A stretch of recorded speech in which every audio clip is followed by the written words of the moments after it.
नमस्कार, मैं प्रशांत और आप देख रहे हैं द एच न्यूज। देखिए, रुपौली उपचुनाव के परिणाम आ गए। जैसे ही रुपौली उपचुनाव के परिणाम आए, बिहार के राजनीति में भूचाल आ गई और इसका सबसे बड़ा कारण है बिहार की राजनीति में निर्दलीय प्रत्याशियों का बढ़ता हुआ दबदबा।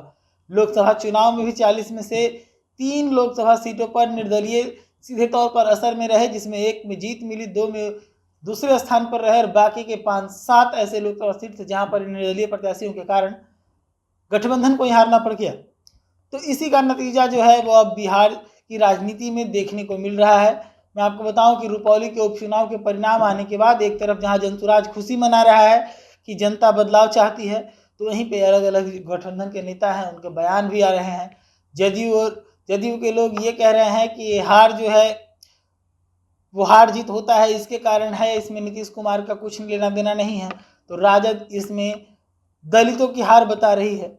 लेकिन अगर बात करें वहाँ के इस चुनाव के पूरे परिणाम का कि आखिर ऐसा परिणाम क्यों आया, तो उन मुद्दों पर एक नज़र डालते हैं। देखिए, सबसे पहले मैं आपको बता दूं कि ये जो चुनाव चल रहा था, इस चुनाव से पहले शंकर सिंह नीतीश कुमार के कई बड़े करीबी नेताओं के साथ मुलाकात कर चुके थे। खबर ये थी कि शंकर सिंह को रुपौली उपचुनाव का कैंडिडेट बनाया जा सकता है, जिसको लेकर शंकर सिंह और भी एक्टिव हो गए। हालांकि बताया जाता है कि बीते 3-4 साल से शंकर सिंह हर एक जाति संवर्ग के जो लोग थे उनके साथ काम कर रहे थे, अपने क्षेत्र में बने हुए थे और लगातार एक्टिव नजर आ रहे थे अपने क्षेत्र में। तो इसको लेकर शंकर सिंह की धाक जो है वो अपने क्षेत्र में बढ़ी हुई थी। इसके बावजूद जब टिकट देने की बारी आई तो अचानक से जदयू ने कलाधार मंडल का नाम आगे कर दिया। जदयू की मजबूती रही है, वहां देखने को मिला जदयू का मजबूती रुपौली में। लेकिन इसके बावजूद चूंकि वहां के लोगों में शंकर सिंह का नाम बस चुका था, तो ऐसे में जदयू के द्वारा उन्हें टिकट नहीं देने के बाद शंकर सिंह निर्दलीय प्रत्याशी के तौर पर चुनावी मैदान में उतर गए। और जब शंकर सिंह चुनावी मैदान में उतरे तो उसके बाद क्या हुआ आप लोगों ने साफ तौर पर देखा।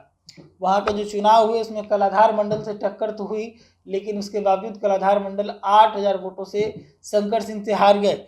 बीमा भारती के बारे में कहा जाता है कि बीमा भारती एक मजबूत चेहरा के तौर पर वहाँ नजर आ रही थी, क्योंकि वह लगभग 25 सालों से वहाँ पर विधायक थी।